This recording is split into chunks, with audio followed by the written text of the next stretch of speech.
গাছেরা কথা বলে প্রকৃতির সাথে, মনসা গাছের ডাল জীবনের সাথে, নীল আকাশে মেঘ জমে, বৃষ্টি নামে ঝমঝম, মনসা গাছের তলায় শান্ত যেন মন। নমস্কার, আমি চন্দ্রানী। কেমন আছেন সবাই?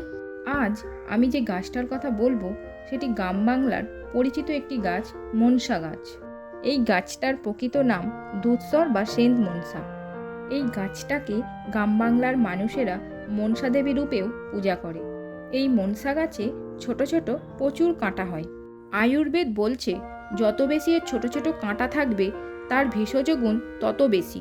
এই গাছের পাতা বা কোনো অংশ কাটলে গাঢ় দুধের মতো আঠা বের হয়। এই আঠা বেশিক্ষণ তরল থাকে না, কিছুক্ষণের মধ্যেই শুকিয়ে যায়। এই মুহূর্তে এই গাছটির ফুল ধরেনি।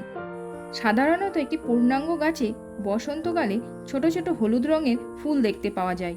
জানেন এই মনসা গাছে কত ঔষধি গুণ আছে? এই গাছের পাতা আগুনে পুড়িয়ে তার থেকে 2-4 ফোঁটা রস বের করে দুধের সাথে মিশিয়ে খেলে বাতের ব্যথা থেকে মুক্তি পাওয়া যায়।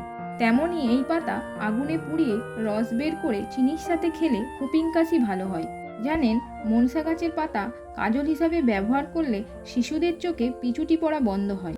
যাদের চুল পড়ার সমস্যা তারা নারকেল তেলের সাথে এর আঠা লাগালে চুল পড়া বন্ধ হয়, আবার নতুন চুলও গজায়। অবশ্যই একটা কথা মনে রাখবেন, কোনো কিছু ভেষজ উপায় প্রয়োগের আগে চিকিৎসকের পরামর্শ নেওয়া কর্তব্য। আজকের মতো টাটা। আপনারা লাইক ও সাবস্ক্রাইবটা করছেন না, মনে থাকবে না, এক্ষুনি করে দিন। সবাই ভালো থাকবেন, সুস্থ থাকবেন।